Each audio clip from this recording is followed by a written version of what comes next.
Haryana BJP प्रभारी बिप्लब देव आज रोहतक के महर्षि दयानंद विश्वविद्यालय पहुंचे। यहां उन्होंने एक तरफ जंतर मंतर पर बैठे पहलवानों को लेकर बयान दिया, जबकि दूसरी तरफ विपक्ष की तरफ से लगाए जा रहे इल्जामों पर अपनी राय दी।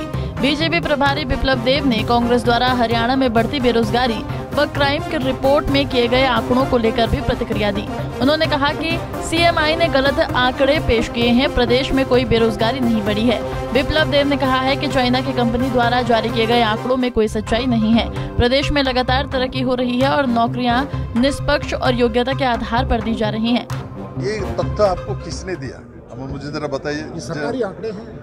कौन सी एजेंसी ने किया? क्या हरियाणा बेरोजगारी में पहले नंबर पे नहीं है? बिल्कुल नहीं है। सीएमआई की रिपोर्ट आई थी पिछले नहीं, और रिसेंटली आती भी रहती है सर। मैं आपके साथ एकदम सहमत नहीं हूँ। मैं भारत सरकार की जो जनगणना हो, भारत सरकार की जो तथ्य हो, उसी को मानूंगा। मैं भारतीय हूँ, उसी विदेश के एजेंसी ने कर दिया और उसको लेके हम चले। ये तो कम्युनिस्ट के स्वभाव है।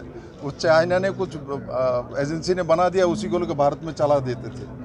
तो भारत में ऐसा नहीं, रोजगार हमारा बढ़ा है। मोदी जी के नेतृत्व में सरकार आने के बाद, हरियाणा में भी ये सरकार आने के बाद युवाओं को 1 लाख से ऊपर युवाओं को रोजगार मिली है। 60,000 जो सी और डी ग्रुप में अभी बजट में हम नौकरी देने वाले हैं। यहाँ बड़े मात्रा में लोगों का रोजगार हुआ है। यहाँ पर कैपिटा इनकम जब 2014 में बीजेपी की सरकार नहीं थी, तब यहाँ का पर कैपिटा इनकम जो हरियाणा में पर कैपिटा इनकम जो कि लगभग 1.5 लाख के आसपास था, वो आज जाके 3 लाख के आसपास पहुँच गए। हरियाणा दुग्ध उत्पादन में गुजरात के बाद नंबर 2 में पहुँच गए। किसानों का इस बार जो मैंने गेहूँ कलेक्शन हुआ, मैंने देखा लाखों टन हम लोगों ने गेहूँ जो है हमने खरीदा है। सरकार यहाँ अभी जो ओलावृष्टि हुई उसमें भी किसानों का नुकसान हुआ। इस सरकार ने अलग अलग एजेंसी बना के अलग अलग लोगों को रिक्रूटमेंट करके तुरंत उसको कैसे भरपाई कर सकता है, असेसमेंट कर सकता है, वो व्यवस्था किया। पोर्टल के माध्यम से किया। पोर्टल में एक साथ जाने से जो प्रॉब्लम होती है, वो साइंस है, टेक्नोलॉजी है, किंतु उसके माध्यम से भी कैसे निकाल सकता है, उसका व्यवस्था भी मुख्यमंत्री जी ने किया है। और जो 2014 के पहले मैंने देखा, पूरे 7, 8, 10 साल में जो कांग्रेस का सरकार था, उसमें कुल मिला के 1000 करोड़ के आसपास किसानों को मुआवजा दिया था। हम लोगों ने तो 1 साल में 1100 करोड़ का मुआवजा दे दिया, आगे भी देते रहेंगे। तो इसीलिए हरियाणा किसी भी तथ्य में पीछे नहीं गए, हर तथ्य में हरियाणा आगे है, आगे बढ़ता रहेगा। ऐसा जो भी एजेंसी के माध्यम से ऐसा तथ्य लाके विभ्रांत किया जाता है हरियाणा की जनता को, मैं इनको सद्बुद्धि देने के लिए बोलूँगा।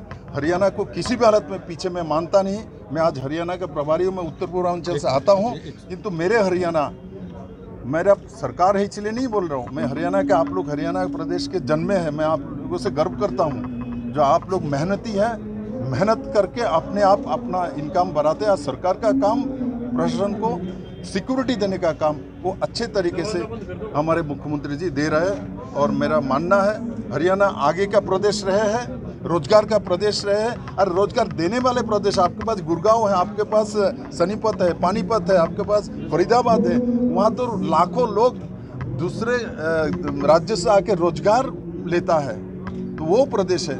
इसलिए जो भी तत्व है, मैं भारत सरकार की तत्व और हरियाणा सरकार की तत्व उसको मानता हूं। और जनता का तत्व सर्वोपरि है। जनता के हाव भाव व्यवहार, उनका इनकम वो बताती है हरियाणा में इनकम बढ़ा है। बिप्लब देव ने दिल्ली के जंतर मंतर पर बैठे खिलाड़ियों को लेकर कहा कि ये मामला सुप्रीम कोर्ट में विचाराधीन है। जो भी दोषी होगा वो सब साफ हो जाएगा। देश की सबसे बड़ी अदालत है, सबूतों के आधार पर फैसला सुनाएगी। रोहतक से दीपक भारद्वाज, पंजाब केसरी टीवी।